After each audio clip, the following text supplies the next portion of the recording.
ప్రభునందు ప్రియ దేవుని బిడ్డలారా, బాగున్నారా? ఈ ఉదయకాల సమయంలో మీ అందరికీ కూడా ప్రభువైన యేసుక్రీస్తు నామములో ప్రత్యేకమైన వందనాలు, శుభాలు తెలియజేస్తూ ఉన్నాం. బాగున్నారా? మంచిది.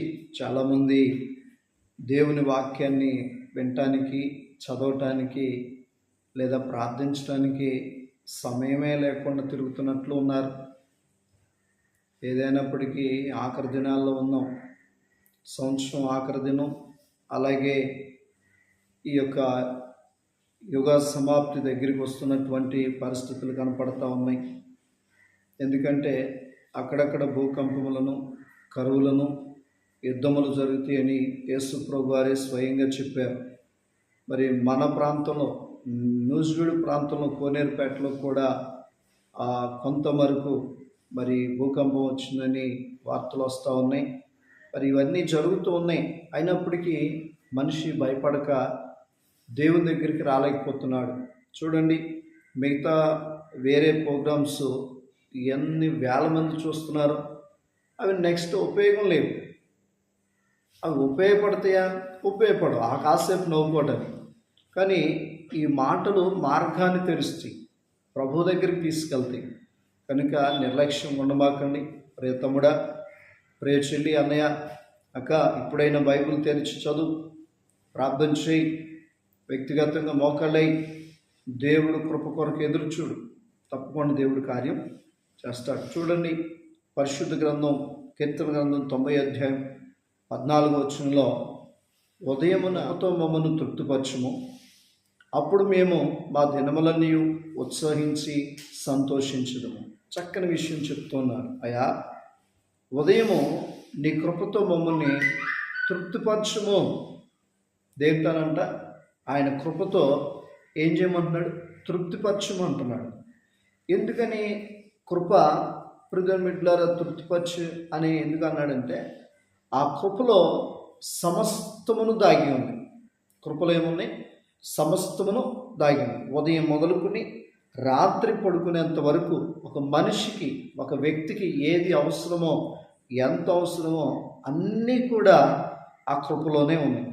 అందుకనే దేవుడి సేవకులు కానీ, వాక్యం కానీ, కృప కలుగునుగాక అంటే ఏ కృప? నీకు ఈరోజు ఏది కావాలని అడిగావో ఆ కృప నీకు కలిగింది. అందుకనే ఉదయమున నీ కృపతో మమ్మల్ని తృప్తిపరచుము ప్రార్థన చేస్తూ ఉన్నాడు. అయ్యా, నీ కృపతో మమ్మల్ని తృప్తిపరిచేయ. ఆ రోజు ఆకాశం నుండి మన్నాను కురిపించి వాళ్ళని తృప్తిపరిచాడు. బండ నుండి నీళ్ళు రప్పించి వాళ్ళని తృప్తిపరిచాడు. అది కృప. కృపాకాలంలో మనం ఉన్నాం కనుక కృప కలిగిన దేవుడు మనకు అన్ని సమృద్ధిస్తాడు. కనుక మనం ఏం చేయాలి? ఆ కృప కొరకు ఉదయం లేచి ప్రార్థన చేయాలి. ఆ కృప కొరకు ఉదయం మోకరించి ప్రభు పాదాలు పట్టుకోవాలి.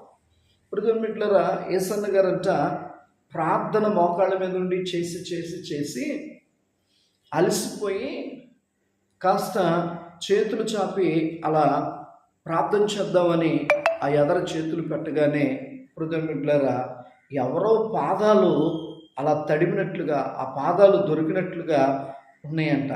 ప్రార్థన చేస్తున్నాడంట. ఎవరన్నా వచ్చారా, లేకపోతే ఎవరైనా వింటున్నారా అని ఆలోచన చేస్తే అక్కడ ఎవరూ లేరంట.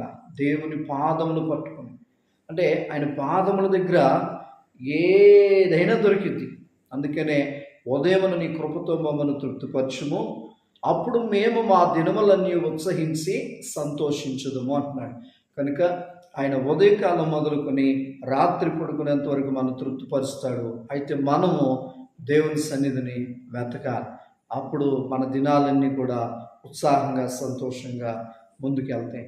ఆనాడు ఇశ్రాయేలీయులు ఎలా సంతోషించారో మనం కూడా సంతోషించాలంటే మనం కూడా ఉదయము ఆయన కృప కొరకు ఎదురు చూడాలి. ఇశ్రాయేలీయులు ఎదురు చూశారు. అలాగే ప్రియమిత్రులారా, దైవజనులు ఏలియా గారు, ప్రవక్త, ఆయన కృప కొరకు ఎదురు చూస్తే కాకులతో ఆహారం పంపించారు. ఈరోజు కరువులో ఉన్నవా? దేవుడు నిన్ను కూడా పోషించడానికి కొంతమందిని ఏర్పాటు చేస్తాడు. కృప కొరకు ఎదురు చూడు. కృప నిన్ను ఆవరిస్తుంది, కృప నిన్ను బలపరుచుద్ది, కృప నిన్ను దీవిస్తుంది. కళ్ళు మూసుకుందాం. పరిశుద్ధుడా, ప్రేమ కలిగిన దేవా, నీ పరిశుద్ధమైన నామాన్ని బట్టి వందనాలు, స్తోత్రాలు. ఆయన ఈ ఉదయం ఈ రీతిగా కృప ఎంత ఆయా ఆశీర్వాదమో చక్కని విషయాలు తెలియజేశారు. ఆ కృప కొరకు ఉదయం లేచి ప్రార్థించేవారిగా మమ్మల్ని అందరినీ కూడా స్థిరపరచండి, బలపరచండి. వచ్చిన బిడ్డలను, దేవా చేస్తున్న బిడ్డలను, క్రమం తప్పకుండా వింటున్న వారిని దీవించి, ఈ యొక్క దేవా ప్రోగ్రాం ఎంతమంది అయితే అనేకులకి షేర్ చేస్తున్నారో వారిని, వారి కుటుంబాన్ని దీవించి మీరే మహిమగంత ప్రభావాలు పొందమని యేసు నామములో అడుగుచున్నాను తండ్రి. Amen. God bless you. Thank you all.